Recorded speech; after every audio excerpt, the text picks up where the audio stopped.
शब्द न उच्चारणं, उगीच गप्प बसणं म्हणजे मौन. आम्ही मौन धारण करतो काही बरोबर. हे काय मौन झालं का? होम होम वदती मोहिता, शास्त्रामध्ये सांगितले होम होम असं ना. अरे वृत्तीत उठू द्यायची नाही. मननात मौनम, अखंड मनानं परमात्म्याचं मनन करणं, याचं नाव मौन आहे. मौन म्हणजे नुसती वाणी बंद ठेवणं हे मौन नाही आहे. मनानं भगवंताचं मनन करणं, की त्याच्या मननामध्ये आपल्या चित्ताला असं रमवून द्यायचं की देहाचा विसर पडला पाहिजे, त्याचं नाव मौन आहे. गोपिकांनो, मौन धारण करा. पाचवी गोष्ट, मी स्वतः बोलत नाही, मौन धारण करते. आणि केव्हा बोलते? बोलावंच लागलं तर केव्हा बोलते? माझ्या मालकानं आज्ञा करावी, आता बोल असं म्हणावं तेव्हा मी बोलते. मालक कन्हैया आहे माझा, आणि कन्हैया जेव्हा फुंकर घालतो, फुंकतो, तेव्हाच मी बोलते. कन्हैया फुंकल्याशिवाय बासरी वाजते का? नाही ना. ती वेणू असते ना, कन्हैयानं फुंकर घालावी, अर्थात मालकानं बोलावलं तरच बोलते.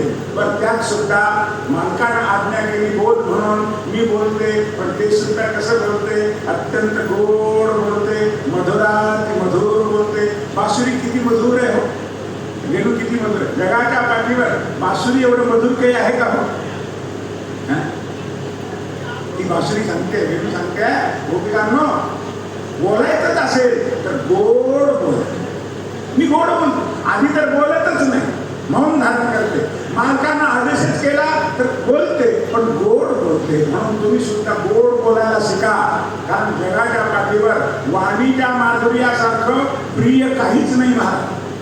वाणीची मधुरता, वाद माधुर्या नान्य रस्ते प्रियत्वम, वाद पारुष्याच्या बगारो विनान्य, किंतद्रव्यम कोकिलेनोपनीतम, गोवालोके गंधवस्यापराधः.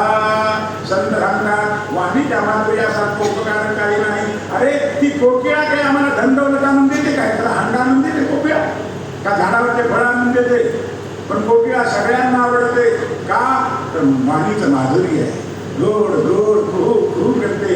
आम्हाला असं वाटतं की आमच्या अंगणाच्या झाडावर कोकिळे यावं, बसावं आणि आमच्या घरी यावं. प्रत्येकाला वाटतं. कोकिळेबद्दल सगळ्यांच्या मनात प्रेम आहे आणि गाढवाबद्दल सगळ्यांच्या मनात तिरस्कार आहे. का हो? गाढव ते आमच्या घरात शिरून लाथा मारतं का? नाही. उलट गल्लीत शिरून केर कचरा खाऊन स्वच्छता करतं, तरी पण त्याच्याबद्दल तिरस्कार का? तर वाणीची कठोरता आहे. लोकांनो, वाणीने कठोर कधी बोलू नका, गोड बोला. बोलावं कसं? शास्त्र सांगतंय महाराज, सत्यम ब्रूयात प्रियम ब्रूयात न ब्रूयात सत्यम अप्रियम. शास्त्राची आज्ञा आहे सत्य बोलावं, आणि सत्य पण कडू आहे असं बोलू नये. प्रिय बोला, गोड बोला. हो, प्रिय बोललं ना सगळे काम होतात मला. व्यवहार सिद्ध होतो, परमार्थ सिद्ध होतो. म्हणून गोड बोला. गोड बोलले की सगळेच काम होतं. एका कवीनं असं म्हटलंय, आमच्या मराठी कवीनं, मधुर मधुर वचने डोलती मत्त हत्ती, मधुर मधुर वचने शत्रुते मित्र होती, मधुर मधुर वचने विश्व विश्वास होती. अरे किती अर्थ आहे महाराजा. गोड बोला, हत्ती सुद्धा डोळ्याला लागतो.